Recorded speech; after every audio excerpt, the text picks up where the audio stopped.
universo elegante, de Brian Greene. Parte 2. Capítulo 4. Rareza microscópica. Un poco agotados después de su expedición al sistema transolar, George y Gracie vuelven a la Tierra y se van al bar H Barra para tomar una copa, que es lo que apetece después de pasar una temporada en el espacio. George pide lo de siempre: zumo de papaya con hielo para él y una tónica con vodka para Gracie, y gira hacia atrás en su taburete con las manos enlazadas detrás de la cabeza, para disfrutar de un cigarro puro que acaba de encender. Sin embargo, justo cuando se dispone a inhalar el humo, se lleva la sorpresa de ver que el cigarro ha desaparecido de entre sus dientes. Pensando que de algún modo se ha debido a caer de la boca, George se inclina hacia adelante, esperando encontrar un agujero ardiendo en su camiseta o en sus pantalones. Pero no está ahí. El cigarro no aparece. Gracie, alertada por el movimiento brusco de George, mira por encima y descubre que el cigarro está sobre el mostrador, justo detrás del taburete en que se sienta George. «¡Qué raro!», dice George. «¿Cómo demonios puede haber ido a parar ahí? Es como si hubiera atravesado mi cabeza, pero no tengo la lengua quemada, y no parece que tenga más agujeros de los habituales». Gracie examina a George y confirma extrañada que la lengua y la cabeza de George parecen perfectamente normales. En cuanto llegan las bebidas, George y Gracie se encogen de hombros y añaden el caso del cigarro caído a la lista de pequeños misterios de la vida. Pero siguen pasando cosas raras en el bar H Barra. George mira su zumo de papaya y se da cuenta de que los cubitos de hielo no paran de traquetear, rebotando uno contra otro y contra las paredes del vaso como automóviles sobrecargados en una pista de autos de choque. Y esta vez el extraño caso no le sucede solo a él. Gracie levanta su vaso, cuyo tamaño es más o menos la mitad del de George, y ambos ven que allí también los cubitos de hielo rebotan por todas partes y aún más frenéticamente. Después, apenas pueden distinguir los cubitos unos de otros, pues todos ellos se funden juntos en una masa de hielo. Sin embargo, nada de esto es comparable a lo que sucede a continuación. Mientras George y Gracie están mirando con los ojos como platos el baile que se organiza en la bebida de ésta, ven cómo un cubito de hielo atraviesa la pared del vaso y cae sobre la barra. Tocan el vaso y comprueban que está intacto. De algún modo, el cubito de hielo ha atravesado la pared sólida del vaso sin producirle ningún daño. Esto tiene que ser las alucinaciones típicas que se producen después de un paseo por el espacio, dice George. Ambos desisten de volverse locos ladeando sus vasos para que los cubitos choquen con las paredes de los mismos, y se encaminan hacia sus respectivas casas para descansar. En absoluto se dan cuenta George y Gracie de que con las prisas por marcharse han tomado por auténtica una puerta que está pintada como motivo decorativo en una de las paredes del bar H Barra. Pero el personal de este bar está muy acostumbrado a que la gente pase a través de las paredes y apenas se dan cuenta de la precipitada salida de George y Gracie. Hace un siglo, mientras Conrad y Freud iluminaban el corazón y el alma de la oscuridad, el físico alemán Max Planck proyectó el primer rayo de luz sobre la mecánica cuántica, un marco conceptual que afirma, entre otras cosas, que las experiencias de George y Gracie en el bar H Barra, si se analizan a nivel microscópico, no tienen por qué deberse a que sus facultades mentales estuvieran perturbadas. Unos hechos tan poco habituales y extraños como aquellos son típicos del comportamiento real de nuestro universo a una escala extremadamente pequeña. El marco cuántico. La mecánica cuántica es un marco conceptual que sirve para comprender las propiedades microscópicas del universo. Además, del mismo modo que la relatividad especial y la relatividad general, exigen unos cambios radicales en nuestro modo de ver el mundo cuando los objetos se mueven con gran rapidez o tienen una gran masa. La mecánica cuántica revela que el universo tiene unas propiedades igual de asombrosas, si no más, cuando se examina a escalas de distancias atómicas o subatómicas. En 1965, Richard Feynman, uno de los más grandes expertos en mecánica cuántica, escribió: «Hubo una época en que los periódicos decían que solo 12 hombres comprendían la teoría de la relatividad. No creo ni que existiera una época así. Podría haber existido una época en que tan solo un hombre comprendiera dicha teoría, antes de publicarla, porque fuera el único que había caído en la cuenta de que las cosas podían ser así. Pero después que los demás leyeran su publicación, muchas personas comprendieron de una forma o de otra la teoría de la relatividad. Seguramente fueron más de 12. Por otra parte, creo que puedo afirmar sin riesgo de equivocarme que nadie comprende la mecánica cuántica». Aunque Feynman expresó esta opinión hace más de 3 décadas, hoy en día sigue siendo igualmente válida. Lo que él quería decir es que, aunque las teorías de la relatividad especial y la relatividad general exigen una revisión drástica de los modos anteriores de entender el mundo, cuando aceptamos plenamente los principios básicos que subyacen a estas teorías, las nuevas y extrañas implicaciones que tienen para el espacio y el tiempo se deducen directamente a partir de un minucioso razonamiento lógico. Si usted valora adecuadamente las explicaciones de la obra de Einstein, recogidas en los 2 capítulos anteriores, reconocerá, aunque sea solo por un momento, la inevitabilidad de las conclusiones que hemos sacado. La mecánica cuántica es diferente. Hacia 1928 se habían desarrollado ya muchas de las fórmulas matemáticas y de las reglas de la mecánica cuántica, y desde entonces se han utilizado para realizar las predicciones numéricas más precisas y eficaces de toda la historia de la ciencia. Sin embargo, aquellos que utilizan la mecánica cuántica se encuentran en realidad con que siguen unas reglas y aplican unas fórmulas establecidas por los padres fundadores de esta teoría, métodos de cálculo que han de aplicarse fielmente, sin comprender del todo por qué funcionan estos métodos o qué es lo que significan realmente. A diferencia de lo que sucede con la relatividad, son pocas las personas, si es que las hay, que comprenden la mecánica cuántica a un nivel profundo. ¿Qué podemos hacer ante esto? ¿Significa que a nivel microscópico el universo funciona de una manera tan oscura y extraña que la mente humana, que ha evolucionado desde tiempos inmemoriales para poder asumir fenómenos cotidianos y perceptibles, es incapaz de comprender plenamente lo que en realidad está pasando? O si no, podría ser que, por un accidente histórico, los físicos hubieran construido una formulación de la mecánica cuántica extremadamente difícil que, aun siendo eficaz cuantitativamente, oscurece la verdadera naturaleza de la realidad. Nadie lo sabe.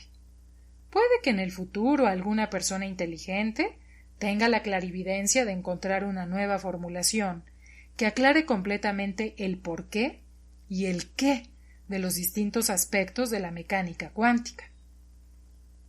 Y también puede que no.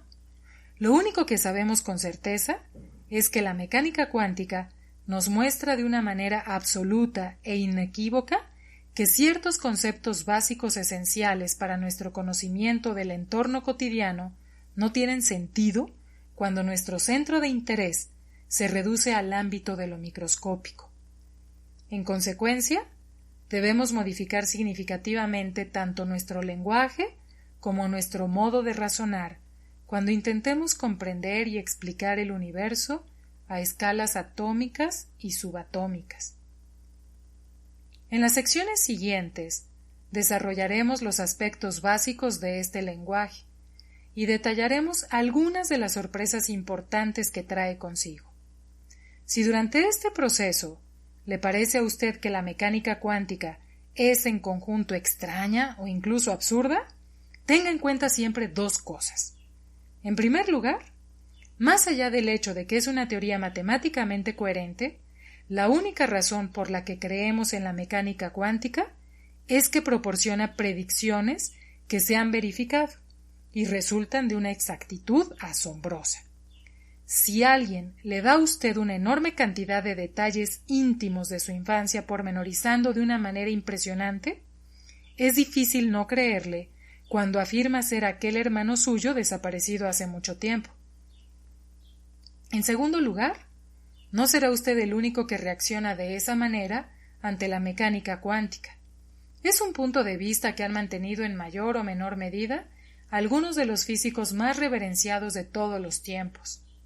Einstein se negó a aceptar plenamente la mecánica cuántica, e incluso Niels Bohr, uno de los pioneros más importantes de la teoría cuántica y uno de sus defensores más vehementes, afirmó en una ocasión que quien no siente vértigo cuando piensa en la mecánica cuántica es alguien que realmente no la ha comprendido. Hace demasiado calor en la cocina. El camino hacia la mecánica cuántica comenzó con un problema verdaderamente misterioso. Supongamos que el horno que tiene usted en casa está perfectamente aislado y que lo gradúa a una temperatura determinada, digamos que a unos 200 grados centígrados, y espera el tiempo suficiente para que se caliente. Incluso, si ha aspirado todo el aire del horno antes de encenderlo, al calentar sus paredes se generan ondas de radiación en su interior. Se trata del mismo tipo de radiación, calor y luz en forma de ondas electromagnéticas, que emite la superficie del Sol, o un atizador de hierro que está al rojo vivo.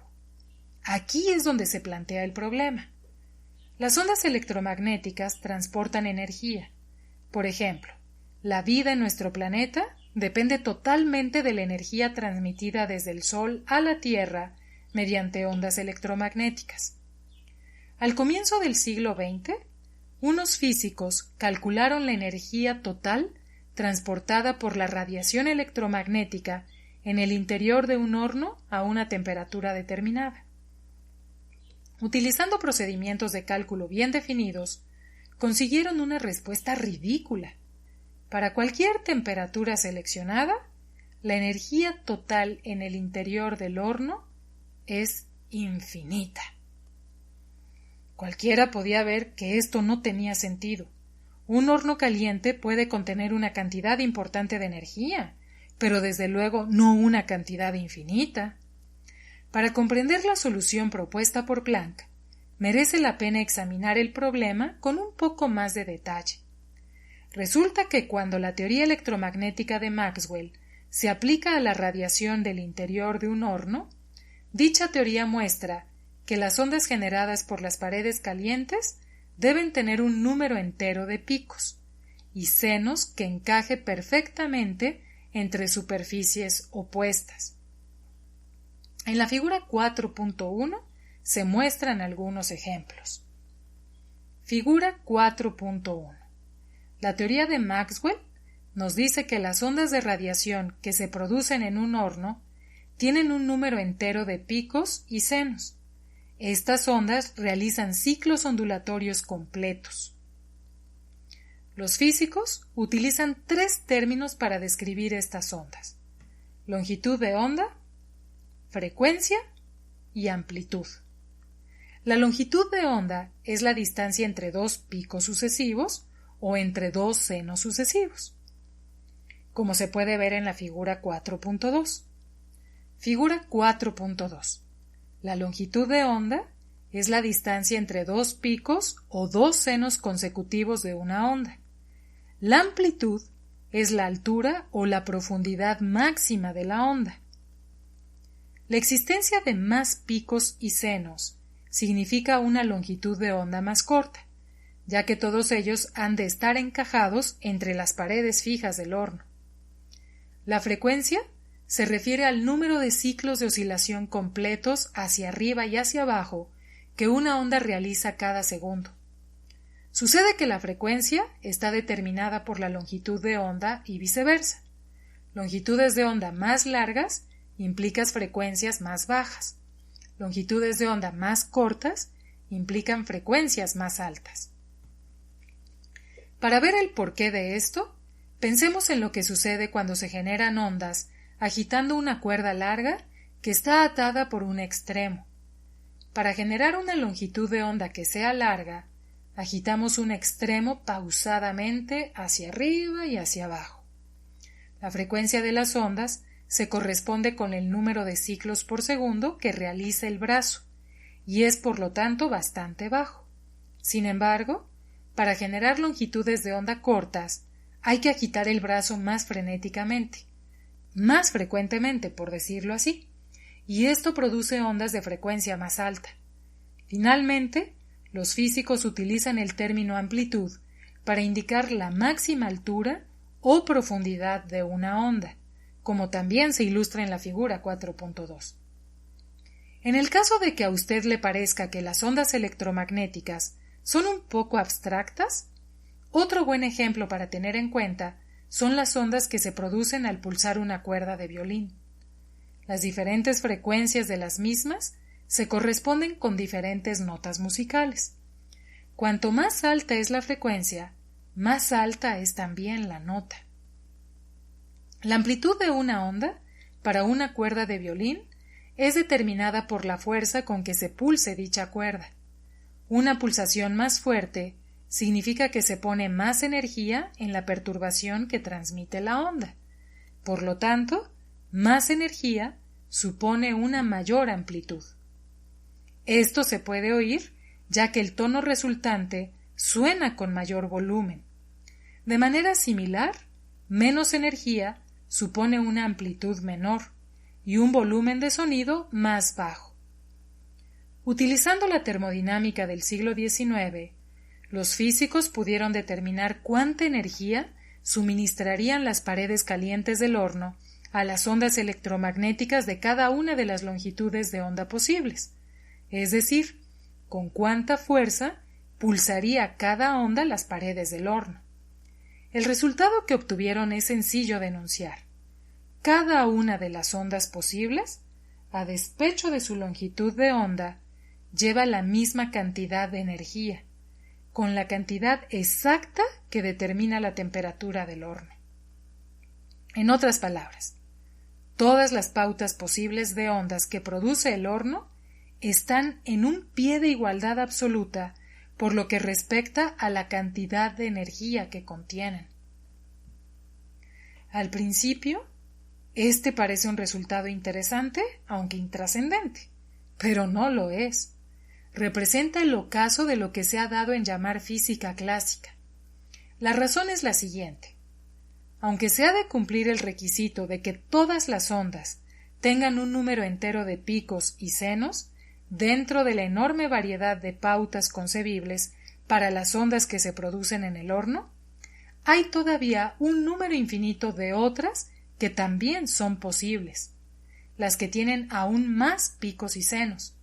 Dado que todas las pautas de ondas llevan la misma cantidad de energía, hablar de un número infinito de pautas se traduce en una cantidad infinita de energía. Al llegar el cambio de siglo, había una mosca gigantesca en la sopa teórica. Haciendo paquetes con el cambio de siglo. En 1900, Planck tuvo una genial intuición que permitió encontrar un modo de resolver este rompecabezas y le valdría en 1918 el Premio Nobel de Física. Para hacernos una idea de cuál fue su solución, supongamos que usted y una enorme multitud de gente, infinita en número, están apiñados en un almacén grande y frío dirigido por un propietario mezquino. En la pared hay un bonito termostato digital que controla la temperatura, pero usted se lleva una sorpresa cuando descubre el dinero que cobra el propietario por la calefacción. Si el termostato está puesto a 50 grados Fahrenheit, cada uno debe pagar al propietario $50. Si está puesto a 55 grados Fahrenheit, cada uno debe pagar $55, y así siempre. Usted se da cuenta de que, puesto que comparte el almacén con un número infinito de compañeros, el propietario ganará una cantidad infinita de dinero, siempre y cuando se ponga la calefacción. Pero, leyendo más detenidamente las normas de pago del propietario, usted ve que hay una vía de escape. Dado que el propietario es un hombre muy ocupado, no desea tener que dar el cambio, sobre todo cuando se trata de un número infinito de inquilinos. Por eso, utiliza un sistema basado en la honradez. Aquellos que pueden pagar exactamente lo que deben, lo hacen así. Los que no pueden pagar el importe exacto, pagan solo la cantidad que puedan entregar sin que sea preciso devolverles el cambio. Entonces, con la intención de que todo el mundo se implique, pero deseando evitar un pago exorbitante por la calefacción, les propone organizar el dinero del grupo de la siguiente manera. Una persona lleva todo su dinero en monedas de 1 centavo. Otra persona lo lleva todo en monedas de 5 centavos. Otra en monedas de 10 centavos. Otra en monedas de cuarto de centavo. Y así todos pasando por el que lleva todo en billetes de $1, el que lo lleva en billetes de $5, el que tiene billetes de $10, el que lleva de 20, el que lleva de 50, el que lleva de 100, el que lleva de 1000, y así con unidades aún mayores y no habituales. Usted pone el termostato descaradamente a 80 grados Fahrenheit y se queda esperando la llegada del propietario.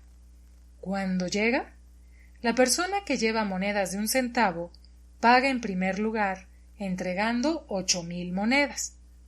La persona que lleva monedas de 5 centavos entrega 1,600 monedas. La persona que lleva monedas de 10 centavos paga con 800 monedas. La que solo tiene cuartos de dólar entrega 320 monedas. La que lleva billetes de $1 entrega 80 billetes. La que lleva billetes de $5 paga con 16 billetes. La persona que solo tiene billetes de $10 entrega 8. La que lleva billetes de $20 paga con 4. La persona que solo tiene billetes de $50 paga con 1 billete, ya que 2 billetes excederían el precio y habría que darle cambio. Pero cualquiera que tenga un solo tipo de monedas o billetes, es decir, una sola unidad, un paquete mínimo de dinero, está por encima del pago requerido. Por lo tanto, las personas que están en este caso no pueden pagar al propietario, y éste, por consiguiente, en vez de recibir la cantidad infinita de dinero que esperaba, se tiene que marchar con la miserable suma de $690. Planck utilizó una estrategia muy similar para reducir el absurdo resultado de una cantidad infinita de energía dentro del horno a una cantidad que es finita. He aquí cómo lo hizo. Planck tuvo la audacia de intuir que la energía que lleva una onda electromagnética dentro del horno, al igual que el dinero, se presenta en paquetes. La cantidad de energía puede ser 1 vez, 2 veces, 3 veces o más veces la unidad fundamental de energía, pero siempre un número entero de veces esta unidad. Del mismo modo que no podemos tener 1/3 de centavo, ni 2/4 y medio de dólar, Planck afirmó que cuando se trata de energía no están permitidas las fracciones. Ahora bien, nuestras unidades monetarias son así porque las determina el Tesoro de Estados Unidos. Buscando una explicación más a fondo, Planck sugirió que la unidad de energía de una onda, el paquete mínimo de energía que puede existir, viene determinada por su frecuencia. Concretamente, planteó la idea de que la energía mínima que puede tener una onda es proporcional a su frecuencia. Una frecuencia mayor, una longitud de onda más corta, implica una energía mínima también mayor. Una frecuencia menor, una longitud de onda más larga, una energía mínima asimismo menor. Por poner un ejemplo aproximado, del mismo modo que las olas suaves del océano son largas y fastuosas, mientras que las violentas son cortas y picadas, así también la radiación de larga longitud de onda es intrínsecamente menos energética que la radiación cuya longitud de onda es corta. He aquí la gracia del asunto. Los cálculos de Planck demostraron que esta presentación en paquetes que tiene la energía posible en cada onda evitaba el ridículo planteamiento anterior relativo a una energía total infinita. No es difícil ver por qué. Cuando un horno se calienta a una temperatura determinada, los cálculos basados en la termodinámica del siglo XIX predecían la energía que supuestamente cada onda aportaría al total. Pero al igual que aquellos inquilinos que no podían pagar la cantidad de dinero que cada uno debía al propietario, porque la unidad monetaria de que disponían era demasiado grande, si la energía mínima que una onda puede llevar supera la cantidad de energía con la que se supone que ha de contribuir, no podrá aportar nada y se quedará inactiva. Dado que, según Planck, la energía mínima que una onda puede llevar es proporcional a su frecuencia, cuando estamos examinando las ondas de frecuencia cada vez mayor, con longitud de onda más corta, que se generan en el horno, antes o después, la energía mínima que pueden llevar es mayor que la contribución de energía esperada. Como los inquilinos del almacén, que solo tenían unidades monetarias mayores que los billetes de $20, las ondas que tienen frecuencias cada vez mayores no pueden contribuir con la cantidad de energía exigida por la física del siglo XIX. Así, del mismo modo que solo un número finito de inquilinos puede contribuir al pago total por la calefacción, resultando así una cantidad finita de dinero total, también sucede que solo un número finito de ondas puede contribuir a sumar la energía total del horno, resultando así también una cantidad finita de energía total. Ya sea energía o dinero, el empaquetamiento en unidades fundamentales y el tamaño cada vez mayor de los paquetes a medida que vamos hacia frecuencias más altas o hacia unidades monetarias mayores, cambia un resultado infinito por otro que es finito. Eliminando la contradicción manifiesta que supone un resultado infinito, Planck había dado un paso importante. Pero lo que realmente hizo que la gente creyera en la validez de sus intuiciones fue que la solución finita que su nuevo planteamiento daba para la energía del interior del horno coincidía espectacularmente con las mediciones experimentales. Concretamente, lo que Planck descubrió fue que, restando un parámetro que aparecía en sus nuevos cálculos, podía predecir exactamente la energía medida en un horno a cualquier temperatura previamente seleccionada. Ese parámetro era el factor de proporcionalidad entre la frecuencia de una onda y el paquete mínimo de energía que podía tener. Planck descubrió que este factor de proporcionalidad, conocido actualmente como constante de Planck, que se representa como H, se lee H barra. Tiene un valor de 1000 cuatrillonésimas en las unidades habituales. El minúsculo valor de la constante de Planck significa que el tamaño de los paquetes de energía suele ser muy pequeño. Esta es la razón por la que, por ejemplo, nos parece que podemos conseguir que cambie de manera continua la energía de cualquier onda producida por una cuerda de violín, y por lo tanto el volumen de sonido que produce. Sin embargo, en la realidad, la energía de la onda varía de forma concreta, con pequeños saltos, al modo de Planck, pero el tamaño de estos saltos es tan pequeño que las variaciones concretas de un nivel de volumen a otro parecen continuas. Según la teoría de Planck, el tamaño de estos saltos de la energía crece a medida que la frecuencia de las ondas se vuelve cada vez más alta, mientras las longitudes de onda se hacen cada vez más cortas. Este es el ingrediente crucial que resuelve la paradoja de la energía infinita. Como veremos más adelante, la hipótesis cuántica de Planck sirve para mucho más que permitirnos entender cuánta es la energía contenida en un horno. Cambia radicalmente muchas de las cosas relativas al mundo que consideramos evidentes por sí mismas. El pequeño valor de H hace que la mayoría de las cosas que se desvían radicalmente de lo que es habitual en la vida cotidiana vayan a parar al dominio de la microscopía. Pero si H fuera mucho más grande de lo que verdaderamente es, los extraños sucesos del bar H barra serían en realidad algo corriente. Como veremos, sus contrapartidas microscópicas ciertamente lo son. ¿Qué son realmente esos paquetes? Planck no tenía ninguna explicación que justificara aquella importante aportación consistente en presentar la energía en paquetes. Más allá del hecho de que la idea funcionaba, ni él ni ningún otro podían dar una razón por la que esto tuviera que ser necesariamente cierto. Como dijo el físico George Gamow en una ocasión, es como si la naturaleza nos permitiera beber o bien una pinta completa de cerveza o nada de cerveza en absoluto, no habiendo ningún término medio entre ambas posibilidades. En 1905, Einstein halló una explicación y por ella le fue concedido el Premio Nobel de Física en 1921.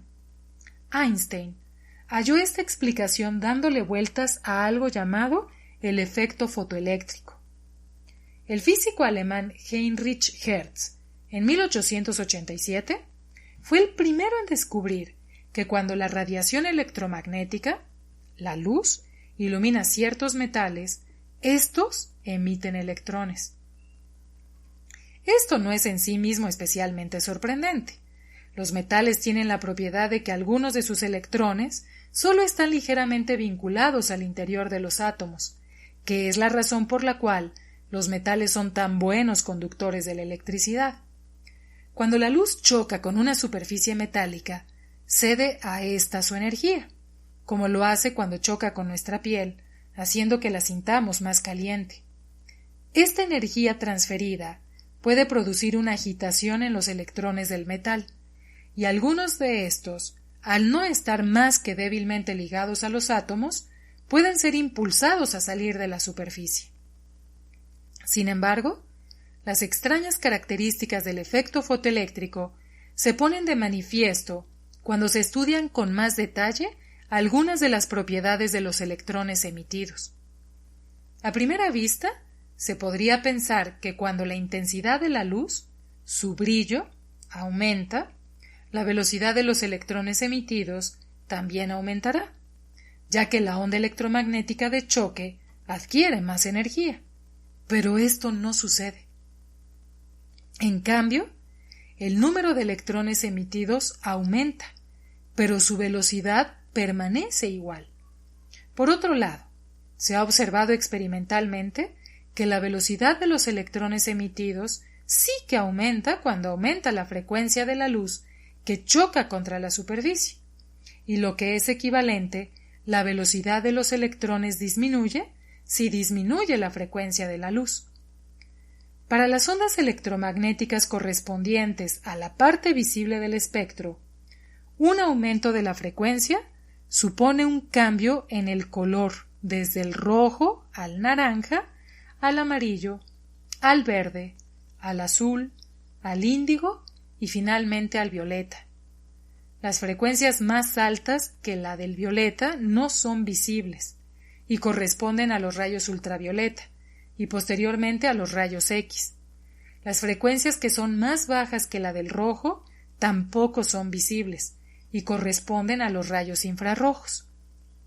De hecho, cuando la frecuencia de la luz utilizada disminuye, se llega a un punto en que la velocidad de los electrones emitidos desciende hasta el cero y la superficie deja de emitirlos, independientemente de la posible intensidad cegadora de la fuente de luz. Por alguna razón desconocida, el color del haz de luz que choca no su energía total, determina si se van a emitir electrones o no, y si se emiten, la energía que tienen. Para entender cómo explicó Einstein estos hechos tan desconcertantes, volvamos al ejemplo del almacén, que se ha calentado hasta alcanzar una sofocante temperatura de 40 grados centígrados. Supongamos que el propietario, que odia a los niños, exige que todos los menores de 15 años vivan en el profundo sótano del almacén, donde pueden ser vistos por los adultos desde un enorme balcón que rodea el edificio. Además, el único modo de que los niños que están encerrados en el sótano puedan salir del almacén es que paguen al guarda 85 centavos en concepto de gastos de salida. Este propietario es como un ogro. Los adultos, que siguiendo el consejo que usted les dio, han organizado sus fondos colectivos según la unidad monetaria, tal como hemos explicado anteriormente, solo pueden dar dinero a los niños echándoselo desde el balcón. Veamos qué es lo que sucede. La persona que lleva monedas de 1 centavo comienza echándoles unos pocos, pero esto es una cantidad demasiado escasa para que alguno de los niños pueda pagar los gastos de salida. Además, debido a que hay un mar infinito de niños luchando todos ferozmente en un tumulto turbulento por conseguir el dinero que cae, aunque el adulto que tiene las monedas de 1 centavo les echara unas cantidades enormes, ningún niño llegaría ni de lejos a reunir los 85 centavos que necesita para pagar al guarda. Lo mismo sucedería en el caso de los adultos que llevan monedas de 5 centavos, de 10 o de $0.25. Aunque cada uno les echara una cantidad extraordinariamente elevada, sería una suerte enorme que algún niño pudiera conseguir tan solo una moneda. La mayoría de ellos no conseguirían absolutamente ninguna, y desde luego ninguno lograría reunir los 85 centavos que necesita para marcharse de allí. Sin embargo, cuando el adulto que lleva billetes de $1 empezara a echárselos, aunque el dólar a dólar solo se reunirían sumas comparativamente pequeñas, los niños que consiguieran al menos un billete podrían irse inmediatamente. Sin embargo, hay que tener en cuenta que, incluso si este adulto se animara a echarles barriles de billetes de $1, aunque el número de niños que podrían irse aumentaría enormemente, cada uno tendría 15 centavos de sobra después de pagar al guarda. Esto es cierto, independientemente del número total de billetes que se les eche. Ahora vamos a ver qué tiene todo esto que ver con el efecto fotoeléctrico. Basándose en los datos experimentales que hemos mencionado anteriormente, Einstein propuso que la descripción de la energía de la onda, que según Planck está distribuida en paquetes, se añadiera a una nueva descripción de la luz. Un rayo de luz, según Einstein, se debería considerar en realidad como un flujo de diminutos paquetes, diminutas partículas de luz, que finalmente recibieron el nombre de fotones, dado por el químico Gilbert Lewis, una idea que podemos utilizar en nuestro ejemplo del reloj de luz del capítulo 2. Para hacernos una idea de la escala, según esta visión de la luz como partículas, una bombilla corriente de 100 vatios emite alrededor de 100 trillones, es decir, 10 a la 20, de fotones por segundo. Einstein utilizó este nuevo planteamiento para sugerir que existiría un mecanismo microscópico subyacente al efecto fotoeléctrico. Un electrón salta fuera de una superficie metálica si lo golpea un fotón provisto de energía suficiente. Pero, ¿qué es lo que determina la energía de un fotón individual? Para explicar los datos experimentales, Einstein siguió las directrices de Planck y propuso que la energía de cada fotón fuera proporcional a la frecuencia de la onda luminosa, tomando como factor de proporcionalidad a la constante de Planck. Ahora bien, como sucedía con la cantidad mínima exigida a los niños por salir del almacén, los electrones que están en un metal para poder saltar fuera de la superficie de dicho metal, han de ser empujados por un fotón que posea una cierta energía mínima. Lo mismo que en el caso de los niños que se peleaban entre sí por coger el dinero, es extremadamente improbable que un electrón reciba golpes de más de un fotón. La mayoría no recibe ninguno. Pero, si la frecuencia del rayo de luz que choca contra la superficie es demasiado baja, a sus fotones les faltará la fuerza necesaria para desplazar a los electrones. Del mismo modo que ningún niño puede permitirse salir independientemente del enorme número de monedas que los adultos dejan caer sobre ellos, ningún electrón se libera independientemente de la enorme cantidad de energía total contenida en el rayo de luz que choca contra la superficie, si su frecuencia y en consecuencia la energía da cada uno de sus fotones es demasiado baja. Sin embargo, al igual que los niños, pueden salir del almacén en cuanto es suficientemente grande la unidad monetaria que cae sobre ellos. Los electrones saltan fuera de la superficie en cuanto la frecuencia de la luz con que se les ilumina, la unidad de energía, es lo suficientemente alta. Además, de la misma manera que el adulto que tiene billetes de $1 aumenta la cantidad total de dinero que cae aumentando el número de billetes que echa, la intensidad total de un rayo de luz de una frecuencia determinada se aumenta cuando se hace mayor el número de fotones que contiene. Y lo mismo que una mayor cantidad de dólares hace que sean más los niños que puedan salir, también una cantidad mayor de fotones hace que sean más los electrones que reciben un golpe y saltan fuera de la superficie. Pero hay que tener en cuenta que la energía sobrante que tiene cada uno de esos electrones cuando ya se ha liberado de la superficie depende únicamente de la energía del fotón que lo ha golpeado, y ésta viene determinada por la frecuencia del rayo de luz, no por su intensidad total.